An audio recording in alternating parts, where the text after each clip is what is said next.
नमस्कार, मैं doctor Nikhil Mehta, cancer रोग विशेषज्ञ एवं कैंसर सर्जन हूं। मैं न्यू लाइफ कैंसर क्लिनिक सी स्कीम जयपुर में और HCG कैंसर हॉस्पिटल शिप्रापत मानसरोवर में कार्यरत हूं। आज हम बात करने वाले हैं अंडाशय के कैंसर में या फिर ओवेरियन कैंसर के बारे में। आज दिन ब दिन ओवेरियन कैंसर तथा अंडाशय का कैंसर बढ़ता ही जा रहा है। इसका प्रमुख कारण है फीमेल्स में हार्मोनल चेंजेस और हमारा पाश्चात्यकरण, कि हमारी संस्कृति आजकल पाश्चात्य की तरफ बढ़ती जा रही है। इससे इस कैंसर के केसेस हमें दिन ब दिन ज़्यादा देखने को मिल रहे हैं। ओवरी अथवा अंडाशय एक ऐसा शरीर में अंग है जो कि फीमेल हार्मोन्स बनाता है, जो कि ईस्ट्रोजन और प्रोजेस्टेरोन, जिससे कि हर महिला के साइकिल्स चलते हैं और उसका जीवन चलता है। ये हमारे लिए बहुत ही मुख्य अंग है, लेकिन आज की डेट में इसका कैंसर जो है वो दिन ब दिन बढ़ता जा रहा है और अधिकतर देखा जाए तो ये कैंसर 50 से 55 की महिलाओं में मिलता है। हालांकि ये भी सत्य है कि ये कैंसर कई बार यंग फीमेल्स जो कि 20 से 25 साल की उम्र की होती हैं उनमें भी पाया जाता है। जब ये उन लोगों में पाया जाता है 20 से 25 साल में, तो इसको हम जर्म सेल ट्यूमर बोलते हैं।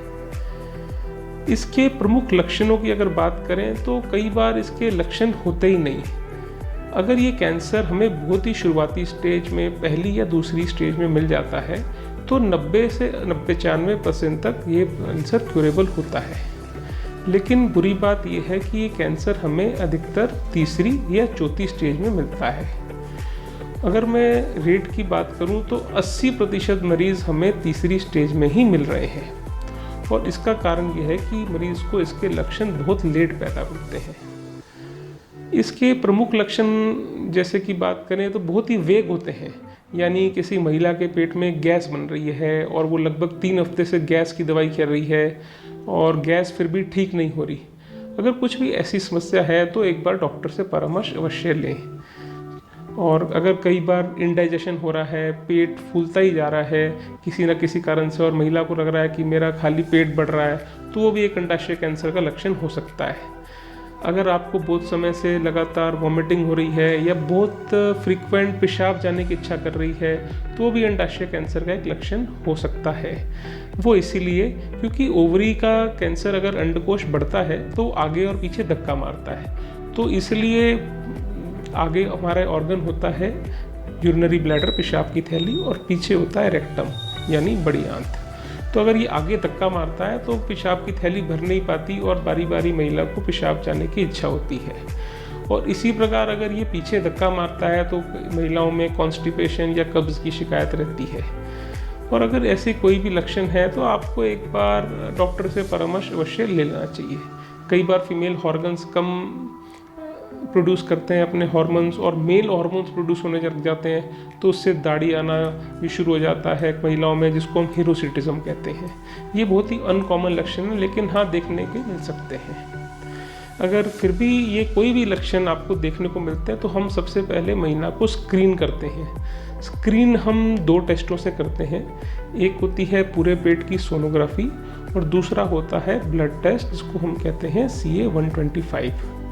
ये 2 स्क्रीनिंग टेस्ट हैं जिससे हमें पता लगता है कि क्या अंडाशय में कैंसर है या नहीं, या फिर ओवरी का साइज़ कैसा है, उसका आर्किटेक्चर कैसा है, उसके अंदर 1 ओवरी में है या 2 ओवरी में है। ये देखने पे हमें मालूम पड़ता है कि कैंसर के लक्षण तो नहीं है। और CA-125 जैसे कि मैंने बात करी, एक ब्लड का मार्कर है जिसकी वैल्यू लगभग 35 से 40 के बीच में हो तो वो हम नॉर्मल मानते हैं।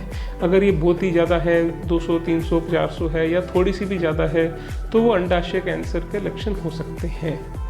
अगर इन दोनों स्क्रीनिंग टेस्ट में हमें अगर लगता है कि ये अंडाशय का कैंसर हो सकता है, तो हम उस महिला की आगे की जांचें करवाते हैं। आगे की जांच यूजुअली CT स्कैन के रूप में होती है, जिसमें हम अंडाशय को पूरे तरीके से देखते हैं कि कहीं ये कैंसर एक जगह पर सीमित है या एक से ज़्यादा जगह फैल तो नहीं गया है। अगर ये कैंसर लिमिटेड है तो उसमें मेन इलाज ऑपरेशन होता है, और अगर ये कैंसर थोड़ा सा बढ़ गया है तो उसमें हम कीमोथेरेपी से इलाज करना पसंद करते हैं। धन्यवाद। हालांकि अंडाशय कैंसर के लिए कोई डेफिनेटिव स्क्रीनिंग हमारे पास आज की डेट में उपलब्ध नहीं है, लेकिन फिर भी हम एक CA-125 जो कि ब्लड ट्यूमर मार्कर है, उससे हम एक अंदाज़ा लगा सकते हैं कि अगर उसकी वैल्यू 35 या 40 से ज़्यादा बढ़ी हुई है तो इस महिला में एक शक हो सकता है कि इसको ओवेरियन कैंसर है। हम इस टेस्ट को हर 40 से 50 से साल की उम्र की महिला से साल में एक बार करवा के ये चेक कर सकते हैं।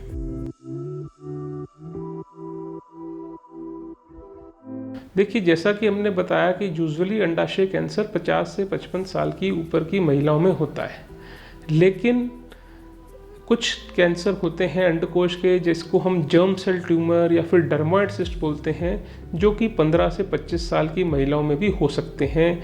और यूजुअली जब ये अंडाशय के कैंसर जो कि यंग फीमेल्स में होते हैं, ये अच्छे कैंसर होते हैं, जल्दी पकड़ में आते हैं और इसका हम जल्द से जल्द इलाज भी कर सकते हैं।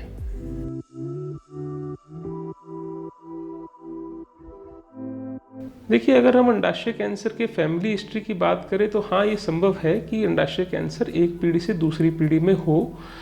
इसके लिए हमारे पास आज की डेट में टेस्टिंग भी है जिसको हम BRCA या ब्राका टेस्टिंग भी बोलते हैं।